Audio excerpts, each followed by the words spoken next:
Well, I'm going to tell a story not unrelated to the one Zachary just told, but from a different perspective. But before I look ahead, I want to talk about the ways in which the discipline of history has been transformed over the last few decades. The changes were the products of both external forces and internal shifts in the study of history. The major external force was geopolitical. The demise of traditional European empires, decolonization, and the Cold War transformed what historians considered the engines, the locations, and the agents of historical change. With the 1960s came radical challenges to the content and structure of the discipline of history. There was what, I think we can consider a decentering of thought and interpretation. And the decentering came in a number of forms. As Zachary mentioned, social history. It came in the form of postmodern theory being applied to the writing of history. Moreover, the distance from World War II and that same decline of European empires brought the rest of the world into focus. The decline of European empires highlighted the ways in which the historical profession, in its practices, had replicated the power dynamics of European domination. Europe's bloody 20th century brought down triumphalist narratives about the past that had been so central to the writing of history in the 19th century, and it led to a rejection of earlier optimism and earlier teleologies. So the discipline of history assimilated the cataclysms of the early 20th century in a number of ways. There were disciplinary and methodological shifts which acted in a relationship, in a dialectic with geopolitical shifts. The first great reformulation of how we interpreted history came with the rise of social history, the attention to the ordinary people who had been left out of the story, what historians call history from below, or history of everyday life. Now, at first, this was very controversial and really represented a profound reorientation in consciousness.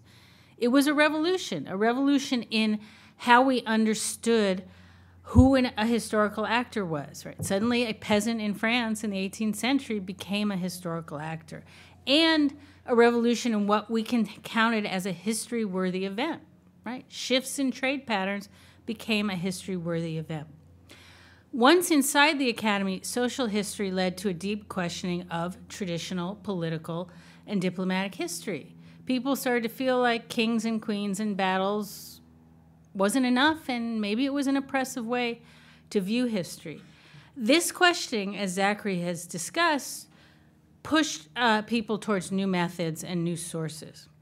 Initially, the social historians worked separately and maybe even in conflict with the political historians, but by the 1980s, the disciplinary evolutions produced all kinds of changes, including cultural history, and the move towards bringing all of these tributaries into dialogue and into interdisciplinary engagement with one another. My work on Italian fascism is part of this story. I study the culture produced during the Italian fascist dictatorship as a route into understanding the nature of fascist ideology and practice. So I use culture in the broadest sense of the term to reflect back on politics and ideology. In a book called The Patron State and in a number of articles which followed it, I took an interdisciplinary approach. I drew on art history, architectural history, film studies, sociology, and I combined sources as varied as artwork, government documents, films, artist memoirs, ticket receipts from exhibitions, and put this all together to try to write the new cultural history. In doing so, I excavated the continuities between pre-fascist and fascist culture, the multiplicity of styles and aesthetics that thrived under fascism, which people before that didn't acknowledge or realize, and the legacy of all this for post-war Italian culture and politics. I also gained insights into how that culture was received by audiences and how artists negotiated with an authoritarian regime which very much desired the support of those artists. The relationship between fascism and culture proved a rich vein for many scholars in a number of fields. And what happened in the 80s and 90s is discourse analysis, critical analysis, semiotics, among other tools, were applied to the study of fascist Italy, and especially to places, areas such as the relationship between the state and its public and the production and reception of culture.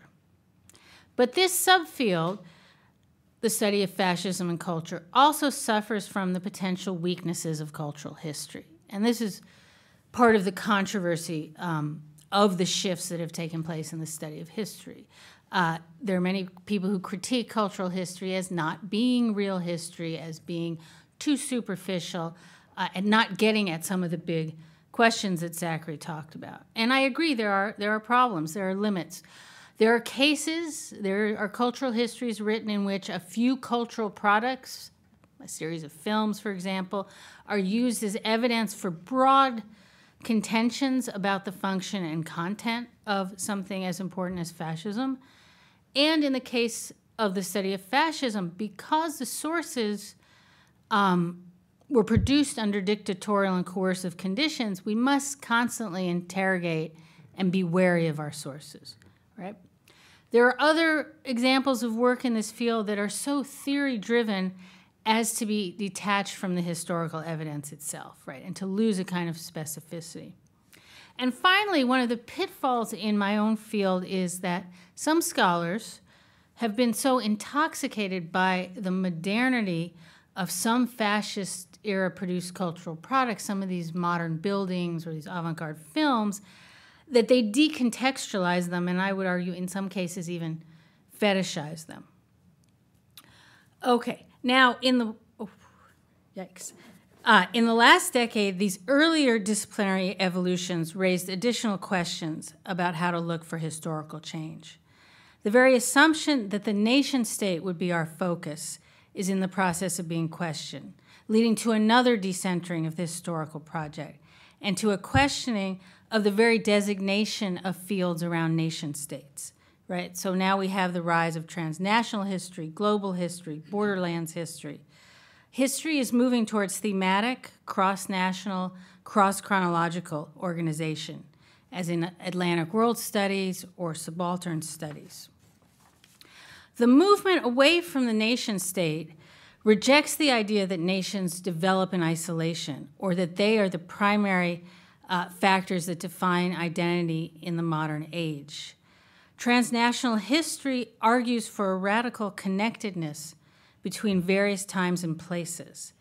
We now see that European history must be put in the context of the rest of the world. We can't see the long 19th century with its industrial revolutions, its class conflict, its rise of representative government, without understanding the experiences of those in the colonies and the behavior of Europeans in those colonies. I have some examples of transnational history that maybe we'll talk about in the discussion. But we are at the beginning of this process. The vast majority of historians today still focus on Europe and the United States. 33.7% of total working historians work on Europe, with only 6.4% being historians of Latin America and only 4.1% being historians of Africa. Do we need to destabilize the whole category of field identification, replacing it with thematical transnational categories? A brief look at job advertisements and books given prizes would say yes. Most job ads in European history now ask for the candidate to have a non-national subfield. Okay, quickly want to list a few things to look ahead. These are the challenges that I see on the road ahead. First, how do we really do transnational and global history well? It requires training in multiple languages, methodologies, visits to archives around the globe. How do we train graduate students in it? To what extent is it market-driven, as history departments try to cover multiple geographical areas with one historian? A second challenge that we might want to talk about is the pressure from all directions today for historians to break down the dichotomy between academic history and popular history, to make history more accessible and to make it more well-written. The third challenge, and perhaps the most controversial one, stems from some of the critiques of academic historians that are now afoot in the larger culture.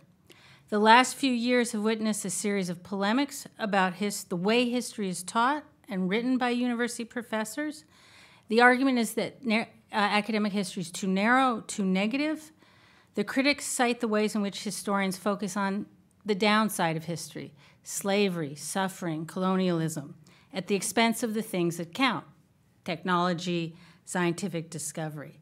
Today, we are in a defensive position as we put a desperately needed critical lens on society, politics, and culture. Thank you.